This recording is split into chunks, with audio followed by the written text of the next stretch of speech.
Yo, what's going on, guys? Trey back again here bringing another video. This one's going to be a video review talking about Dragon Ball Z. So I try to do as many Dragon Ball Z videos as I possibly can, as many as I can think of. One I thought of the other day was, why don't I review Dragon Ball Kai, or Dragon Ball Z Kai as it's known here in North America. Now, pretty much if you guys don't know what Dragon Ball Kai is, or Dragon Ball Z Kai, it's not really a new series. Basically what they did is they took Dragon Ball Z and they updated it. Okay, and they re-rendered it and did all that kind of stuff, cleaned it up, made it look better. But it's pretty much exactly the same show. It's just they've cleaned up the graphics. They've also improved it for HD and made it look better on HD TVs. There will be the Blu-ray of it will be hitting this springtime. And you can get it on DVD as well too here in North America. Now, Dragon Ball Kai pretty much goes from the beginning of the show, from Dragon Ball Z, right up to the end of the Cell Saga. Unfortunately, after that, it was canceled, so they didn't actually, fix up the rest of the Buu Saga. I guess, a lot of people, such as myself and many others, don't really like the Buu Saga that much because they weren't, willing to go on further after Cell to redo the rest of Buu. Now, that was because of ratings. Apparently, ratings weren't what they thought they were going to be, and they put something else in its time slot. Also, there was some nonsense, in Japan with this with a tsunami and all that stuff that was causing, and all the problems that they were having in Japan because of that freaking natural disaster they had. So as a result of that, pretty much, and all those things combined, Dragon Ball Z was canceled. So I really wonder if they ever intended to do the Buu Saga, because as many of us feel, it's the weakest saga in Dragon Ball Z out of the the big main three: Frieza, Cell, Buu. If one of them's got to go, they chose the right one. Buu's the one to get it out of there. Cell and Frieza is just gold all the way through. So pretty much went back and watched every episode of this. What they've done is they've condensed Dragon Ball Z to, I believe it is 97 episodes. 97 episodes from the beginning of Dragon Ball Z to Cell. So that's quite a bit of condensing. It's almost half of what it was pretty much before. They've taken out a lot of stuff. They've taken out a lot of filler. They've taken out a lot of the lulls between the action. It's much faster paced action. There's not as much slow time in between it in the show, leading up to what's going on. So that's a positive thing. It looks beautiful. It's the best Dragon Ball Z has ever looked. I don't care about, people want to say orange box, this kind of stuff. No, Dragon Ball Kai looks the best. It looks very clean. The colors are much more accurate. The palette is better. Everything about it just looks much better. They cleaned it all up. It's way better than it was before, with the old orange boxes and different DVDs and different sets like that and all that kind of stuff. Dragon boxes as well. All that other kind of stuff too. It really looks nice graphically. The big takeaway from it, or the negative point about it, is no Bruce Faulconer. At least so far, no Bruce Faulconer. And also, a lot of some of the voice actors have changed, which, it's not the main voice actor, so it's not the end of the world. It's not that big of a deal that the voice actors are different. But a lot of the lines are changed too. Like a lot of the lines that you'll remember guys saying, like if you've seen a few clips over a few times, in Kai they changed a lot of the wording and a lot of things they say in the dub, so that it doesn't, they don't say it exactly the way they said it before. The words are different, or the phrases are different, or there's not as many little jokes and things like that in there that they said back in Z. And it feels different without having the Bruce Faulconer in there. That's definitely, in my opinion, the biggest downfall of Kai, is that they went with the Japanese score. They didn't go with the Bruce Faulconer score, and it really sucks, man, because Bruce Faulconer has some of the best music. I mean, I love listening to his theme music. It just pumps me up, man. Like if I'm working out or something, turn on some Bruce Faulconer theme music. It's great. The Cell theme that he wrote and everything. You can watch it here on YouTube. It is freaking amazing, man. Just an amazing theme song, and when I hear it, I think of Cell right away. Goku going Super Saiyan, I hear that, I think of Goku right away. Vegeta's theme with the Final Flash and everything, with the like the magical high sounds in the background when he's attacking, or his theme in general with the bells and everything, just Awesome stuff.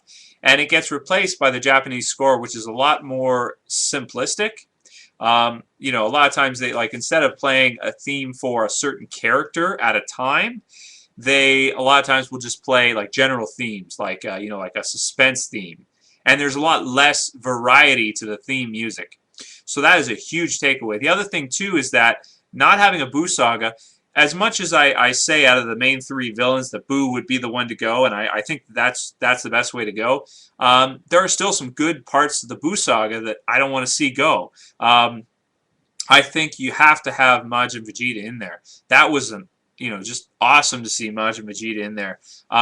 Other parts too, like you know, there's a lot of little things that are in Buu Saga episodes, like even the last couple episodes of the series, after they defeat Buu and everybody's just kind of relaxing and they all have like a little party and stuff like this, and different episodes like this were really nice. The World Tournament with Oob and this kind of stuff, I really like that. And to see, and you know, if you're gonna buy a Dragon Ball Z series or set, not having that, you know, I don't know, man. I don't know, you know, if that's the one I would want to buy. Even though it's cleaned up, it looks better. You know, the graphics have been updated for today's, you know, televisions and everything like that, and the palette's better, the lines are cleaner. It looks much better, but you know, those are big, man. No Bruce Faulconer is big. No Buu Saga is big, because that's a huge chunk of Dragon Ball Z, and that would have been one of the sagas I would like to have seen cleaned up the most. Because if there was one saga to me that felt like a drag, it was the Buu Saga. Because there was, I mean, so many episodes of that you could have taken out, just because they were like paced so slowly and stuff, and really condensed that sucker down and gotten, you know, that into a better you know, format for watching for people who want to go back and enjoy the series again. So can I recommend Dragon Ball Kai, Dragon Ball Z Kai? Is it a total failure?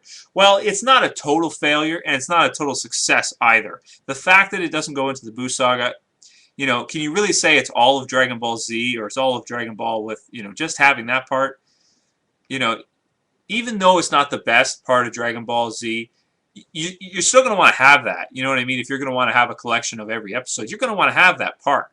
You know, and also Bruce Faulconer, the theme music. You know, when you watch a few episodes of Kai, you start to realize, like, where's that awesome theme music that I used to love, man? That stuff was just awesome. That stuff got me pumped, and you know, it's like a music video, man. It was just, it's awesome stuff. So not having that too is a big deal and a big downfall of Kai. So overall, I'm not going to give Kai a bad score. I'm going to give it a 7 out of 10. It's good. You know, if you have to take out one saga, the Buu's the one to go. But I definitely think they should have gone with the Faulconer score, you know, and used that. And also the changing of the lines, making it more serious and that kind of stuff. And one other thing I forgot to mention is the removal of blood. Now that, I mean, that's not a huge deal, but at the same time, you know, it's kind of like, why? Like, you know, I don't know. Like when Trunks, for example, he you know, slices up Frieza to, like, you know, 1,000,000 pieces or whatever. You know, there's no blood at all. Like, they edited it all out. They edited all the blood out from every scene and stuff, and I'm like, you know, like, I don't know, man. You got characters being blasted to, you know, into particle dust. Like, you know, Frieza commits an entire genocide on Namek, like a freaking genocide on a kid's cartoon show. Buu does the same thing on Earth. He commits a genocide. He kills everybody on Earth in like one episode. He just goes like this, and these pink beams just start flying everywhere and just kill everyone on a kid's show. And you want to take away the blood? It's kind of pointless if you ask me. So can I recommend Dragon Ball Kai, and do I think it's the best version of Dragon Ball Z to get? That's up to you. Okay, it depends on you. How much do you like the Faulconer score? How much do you like the lines and the way they used to be? And do you remember them in your mind nostalgically from the way they used to be? For me, it throws me off because there's certain scenes I've seen a lot of times. I remember one time I went over to my buddy's house and he showed me the final flash because I was kind of behind, and we watched it like a bunch of times over. So I remember the lines exactly from where Vegeta throws off the final flash against Cell.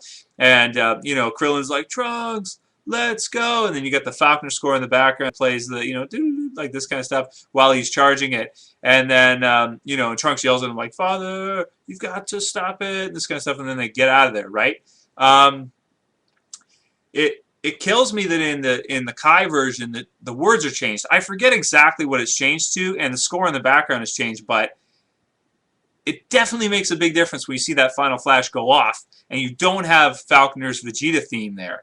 And to me, it's like, yeah, those graphics are cool, and it looks better, but I gotta have that Bruce Faulconer in there, or else I'm like, take it back, you know, I don't want it. So for me personally, this is not the definitive version of Dragon Ball Z. It's not a disaster. It's a good idea. It's a good concept. It just didn't work out properly. Okay, so 7 out of 10. That's all I gotta say about it, guys. Let me know what you think. If you disagree with me, please, you know, write in the comments. Let's talk about it. Dragon Ball Kai. Not a total disappointment, but not a great success either. I still have to say probably the Dragon boxes are probably the way to go until they release Dragon Ball Z on DVD. We'll see what that looks like. It'll probably be much the same, or I'm sorry, on Blu-ray. We'll see what that looks like. It'll probably be much the same. That's it for this video, guys. See you for the next one later. Peace.